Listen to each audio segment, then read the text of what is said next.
Friends, आज हम the adventures of toto chapter जो सेकंड चैप्टर है मोमेंट में उसकी स्टडी करेंगे। तो आप रेडी हो जाइए, अपने हाथ में एक पेन या पेंसिल और एक नोटबुक लेकर। तो जो एडवेंचर्स ऑफ टोटो की स्टोरी क्या है, उससे पहले हम इसके राइटर के बारे में थोड़ा सा बैकग्राउंड समझेंगे। इसके राइटर हैं द रस्किन बॉन्ड, जो बहुत इंटरेस्टिंग और बहुत फनी स्टोरीज लिखा करते हैं रस्किन बॉन्ड। और द एडवेंचर्स ऑफ टोटो जो है ये हमारे कंट्री में जो फ्रीडम मूवमेंट हुआ था, फ्रीडम के टाइम पर लिखी हुई एक स्टोरी है 1947 के अराउंड। इसको जो राइटर हैं वो बेसिकली हिमालयन रीजन से बिलोंग करते हैं, मसूरी से। ये स्टोरी का बैकग्राउंड जो है वो देहरादून है। नरेटर जो है और उनके ग्रैंडफादर जो है वो देहरादून में रहते हैं। ये स्टोरी एक बेबी मंकी के बारे में है। तो रस्किन बॉन्ड जो है उनको अपनी लिटरेरी कॉम्पोजिशंस के लिए साहित्य अकेडमी अवार्ड, जो कि लिटरेचर का हाईएस्ट अवार्ड है लिटरेचर वर्ल्ड का, वो मिला हुआ है। बिसाइड्स उनको 2 सिविलियन अवार्ड्स भी मिले थे, पद्म भूषण एंड पद्मश्री। तो स्टार्ट करते हैं ये story the adventures of Toto और देखते हैं इसका क्या है text with original text. Grandfather brought Toto from a tonga driver on the for the sum of 5 rupees. Grandfather लाए थे टोटो नाम की एक बेबी मंकी को एक टोंगा ड्राइवर से सिर्फ 5 रुपीज में। The tonga driver use to keep the little red monkeys tied to a feeding trough, and the monkey looked so out of place there that grandfather decided he would add the little fellow to his private zoo. और जो tonga driver है उसने बांध के रखा हुआ था उस छोटे से रेड मंकी को एक फीडिंग ट्रॉ, जो एक बॉक्स होता है, फीडिंग बॉक्स होता है एनिमल्स के लिए, जिसमें फॉडर एंड वाटर वगैरह रखा जाता है एनिमल्स को फीड कराने के लिए। And the monkey looked so out of the place, और वो मंकी जो है इतना आउट ऑफ प्लेस लगता था, उस जगह रहने के लायक नहीं लगता था, कि मेरे जो ग्रैंडफादर थे नरेटर के, उन्होंने डिसाइड किया कि वो उस छोटे से फैलो को, उस छोटे मंकी को अपने प्राइवेट जू में ले आएंगे। अब यहाँ पे प्राइवेट जू इसलिए कहा हुआ है क्योंकि ग्रैंडफादर के पास में ऑलरेडी बहुत सारे जो पेट एनिमल्स होते हैं वो उनके घर में होते हैं, और वो उस छोटे मंकी को उस प्राइवेट जू में ले जाना चाहते थे। तो टोटो वॉज ए प्रची मंकी, टोटो एक बहुत ही प्रेटी मंकी था। His bright eyes sparkled with mischief beneath deep set eyebrows, उसकी जो आईज हैं वो चमकती थी बहुत, मिसचीफ यानी कि शैतानी के साथ में। Beneath means under, deep set eyebrows, उसकी जो डीप आईब्रोज हैं उनके अंडर उसकी जो आईज हैं वो बहुत चमकती हुई लगती थी शैतानी के साथ में। And his teeth which were a pearly white, और उसके दांत जो कि कैसे व्हाइट हैं, जैसे कि पर्ल्स होते हैं, एकदम व्हाइट कलर के हैं। Were very often displayed in a smile that frightened the life out of elderly Anglo Indian ladies. और वो अपने इस तरह से स्माइल करता था, अपने पर्ली व्हाइट टीथ को दिखाता था कि कभी कभी उसकी स्माइल इस तरह से डिस्प्ले होती थी, इस तरह से शो होती थी कि जो किसी भी फ्राइटन मीन्स डरा सकती थी एक एल्डरली, एक एजिड एंग्लो इंडियन लेडीज को। But his hands look dried up as though they had been pickled in the sun for many years. लेकिन उसके हाथ जो थे वो ऐसे ड्राई अप लगते थे, सूखे हुए लगते थे, जैसे कि सन में यानी कि धूप में सुखा दिए गए हों बहुत ईयर्स तक, धूप में बहुत कई ईयर्स तक पड़े रहे हों, इस तरह के उसके हैंड्स थे। Yet his fingers were quick and wicked, लेकिन उसकी फिंगर्स जो थी वो क्विक थी और विकेड यानी कि शैतानी करने वाली थी। वैसे विकेड मीन्स दुष्ट होता है, लेकिन यहाँ पर उसकी जो फिंगर्स थी वो लगातार क्या करती रहती थी, कोई ना कोई नॉटीनेस करती रहती थी, शैतानी करती थी, शरारत करती थी।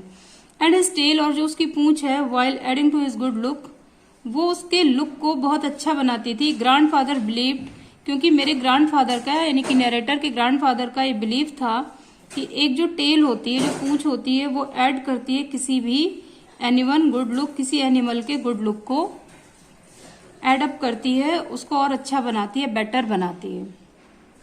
Also served as a third hand, इसके अलावा उसकी जो टेल है मंकी की, वो उसके लिए एक थर्ड हैंड की तरह भी वर्क करती है। He could use it to hang from a branch, वो अपनी टेल को यूज कर सकता है किसी भी ब्रांच से हैंग करने के लिए। मीन्स वो टेल को जो है अपनी पूंछ को लपेटकर किसी भी ब्रांच से आराम से जंपिंग कर सकता है, स्कूपिंग कर सकता है, and it was capable of scooping up and any delicacy that might be out of reach of his hand. और वो बहुत ही डेलिकेसी के साथ में, सॉफ्टनेस के साथ में स्कूप कर सकता है किसी ट्री की ब्रांच से अपनी टेल की मदद से। Grandmother always first when grandfather brought home some new bird और एनिमल। ग्रैंड मदर हमेशा ही बहुत एक्साइटेड हो जाती थी, मतलब एक निगेटिव वे में एक्साइटेड हो जाती थी जब भी ग्रैंडफादर किसी नए एनिमल या बर्ड को घर लाते थे, बिकॉज ग्रैंड मदर को बहुत ज्यादा ये सब पसंद नहीं था, उससे एक क्योस क्रिएट होता था उनके घर में, तो इसलिए ग्रैंड मदर को नहीं पसंद है। सो इट वॉज डिसाइडेड, इसलिए ये डिसाइड किया गया कि टोटोज presence should be kept in a secret from her until she was in a particularly good mood. तो नरेटर ने और उनके ग्रैंडफादर ने डिसाइड किया कि जब तक ग्रैंड मदर बहुत अच्छे मूड में नहीं होंगी, स्पेशली तब तक टोटो की प्रेजेंस को उनसे सीक्रेट रखा जाए। मीन्स टोटो को कहीं घर में छिपा दिया जाए, ऐसी जगह छिपा दिया जाए जहां ग्रैंड मदर उसको देख ना पाए। तो इन लोगों ने क्या डिसाइड किया, grandfather and I put him away in a little closet opening into my bedroom wall. तो मैंने और ग्रैंडफादर ने उसको रख दिया एक छोटी सी क्लोजेट में, एक अलमीरा होती है जो कि किसी वॉल में बनी होती है, opening into my bedroom wall, जो कि खुलती थी मेरे बेडरूम वॉल में। Where he was tied securely, जहां हम लोगों ने उसको सिक्योरली, बहुत ही सेफली उसको टाई कर दिया है, उसको बांध दिया है। और सो वी थॉट, या फिर हम लोगों ने सोचा, to a peg fastened into the wall, कि एक पैग या एक नेल, एक खूंटी जो है वो कस के फैसन करके लगा दी जाए वॉल में, और उससे उसको बांध दिया। A few hours later, when grandfather and I came back to release Toto, we found that the walls, which had been covered with some ornamental paper chosen by grandfather, now stood out as naked brick and plaster. कुछ hours के बाद में ये लोग चले गए हैं grand mother के पास में, उसको एक वॉल में, एक दीवार में एक खूंटी लगाकर और उससे टोटो को बांधकर, मतलब उन्होंने सोचा कि अब ये भाग नहीं पाएगा, सेफ है। लेकिन वहां पर टोटो ने क्या किया, वो भी अपने आप में एक अजीब सी पर्सनैलिटी है, तो उसने क्या किया, जब कुछ घंटों के बाद ग्रैंडफादर और नरेटर लौट कर आते हैं उस रूम में, तो वो क्या देखते हैं कि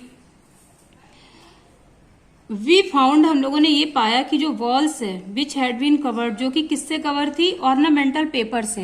ये एक डेकोरेटिव पेपर होता है जिससे वॉल्स को डेकोरेट किया जाता है, जो कि चूजन बाय ग्रैंडफादर। ये ऑर्नामेंटल पेपर मेरे ग्रैंडफादर ने ही चूज किया था। Now stood out as naked, अब बिल्कुल ऐसी नेकेड हो गई थी कि उसमें से ब्रिक और प्लास्टर अंदर से दिख रहा था। मीन्स ऑर्नामेंटल पेपर तो वहां से फट ही चुका था, हट चुका था, और अंदर से ब्रिक और प्लास्टर जो है वो विजिबल हो रहा था। The peg in the wall had been wrenched from its socket, जो पेग वॉल में लगी हुई थी, जो नेल है वॉल में लगी है, वो ब्रेंच्ड मीन्स आउट ऑफ हो चुकी है, वहां से उखड़ चुकी है बुरी तरह से अपने सॉकेट से। सॉकेट जो स्पेस बनाया जाता है किसी नेल या पेग को लगाने के लिए। एंड माई स्कूल ब्लेजर, और नरेटर कहते हैं कि मेरे स्कूल का जो ब्लेजर है, which had been hanging there, जो कि हमेशा ही वहां टंगा रहता था उसी क्लोजेट में, वॉज इन स्ट्रट्स, छोटे छोटे टुकड़ों में बट चुका था। Struts means cut into many pieces, बहुत से छोटे छोटे टुकड़ों में बटा हुआ था। तो ये स्टोरी है, ये फर्स्ट पेज का यहाँ पर नरेशन है एडवेंचर्स ऑफ टोटो में। और इसको जो डिफिकल्ट वर्ड्स हैं उनको आप वीडियो पॉज करके पहले तो नोट कर लीजिए, क्योंकि इसके मीनिंग जो है वो भी बहुत इंपॉर्टेंट होते हैं, और जब तक हम इसके मीनिंग क्लियर नहीं करेंगे चैप्टर हमको बहुत अच्छे से समझ में नहीं आएगा। तो फर्स्ट हमारा मीनिंग था फीडिंग ट्रॉफ, मीन्स अ फीडिंग बॉक्स। स्पार्कल्ड मीन्स होता है ब्राइटन, चमकना। फ्राइटेंड मीन्स होता है स्केयर्ड या डरा देना। पिकल्ड, ड्राई लाइक पिकल, धूप में सूखना पिकल की तरह। Scooping up, to lift something in hand. Delicacy means होता है टेंडरनेस, सॉफ्टनेस, कोमलता। फर्स्ट मीन्स होता है to be excited about small things, छोटी छोटी चीजों को लेकर परेशान हो जाना। पर्टिकुलरली, स्पेशली, विशेष रूप से। Closet, space in a wall, एक वॉल में कोई स्पेस, उसको क्लोजेट कहते हैं। फॉसेन मीन टाइटन, किसी चीज को कस देना, तो उसको फॉसेन कहते हैं। एंड नेक्स्ट हमारा क्या है, meaning release, to allow something to be free, release कराना। Ornamental means a decorative thing, peg means nail, wrenched to pull something strongly, किसी चीज को कस के खींचना या उखाड़ना, उसको हम कहते हैं व्रेंच्ड। श्रेड्स कट इनटू पीसेज या स्क्रैप, छोटे छोटे टुकड़ों में काट देना, स्क्रैप बना देना, तो उसको हम कहते हैं श्रेड्स। तो ये स्टोरी है एक बेबी मंकी के बारे में। ओपनिंग लाइन्स है इस चैप्टर की, जिसमें कि हमने एटलीस्ट उसके मूड को समझ लिया है कि वो मंकी बहुत ज्यादा मिस्चीवियस है, नॉटी है, and it is very difficult to keep him in a family. उसको एक फैमिली में रखना बहुत मुश्किल है, क्योंकि वो डिफरेंट टाइप के अभी जो नुकसान है वो करेगा, और फैमिली को उसकी वजह से बहुत सारे लॉस जो है वो फेस करने पड़ेंगे टोटो की वजह से। बट फिर भी ग्रैंडफादर उसकी बहुत सी गलतियों को माफ करते हैं टोटो की।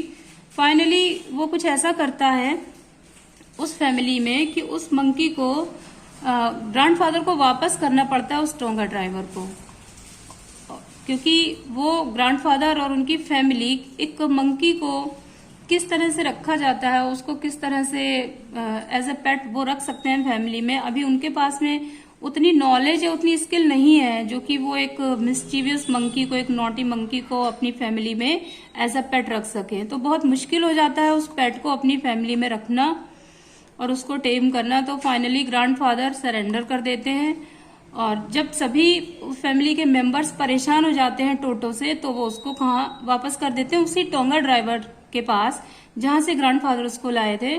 तो नेक्स्ट वीडियो में हम इसके नेक्स्ट पेज की स्टडी करेंगे। एक बार फिर से इस टेक्स्ट को आप स्टार्टिंग से लेकर और जहां पर इसका एंड हुआ है स्ट्रेट तक, उसको आप अच्छी तरह से पढ़ लीजिए, और एक एक लाइन का between the line meaning clear कर लीजिए, क्योंकि इसके जो क्वेश्चन आंसर होते हैं वो आप सेल्फ लैंग्वेज में तभी लिख पाएंगे जब एक एक लाइन का मीनिंग आपके सामने क्लियर होगा। और इस चैप्टर से रिलेटेड जो भी प्रॉब्लम है या जो भी कुछ आपको पूछना है वो आप कमेंट बॉक्स में पूछ सकते हैं। तो इसका नेक्स्ट वीडियो जो है वो आपको थोड़ी देर में मिलेगा। तब तक के लिए टेक केयर, बाय बाय।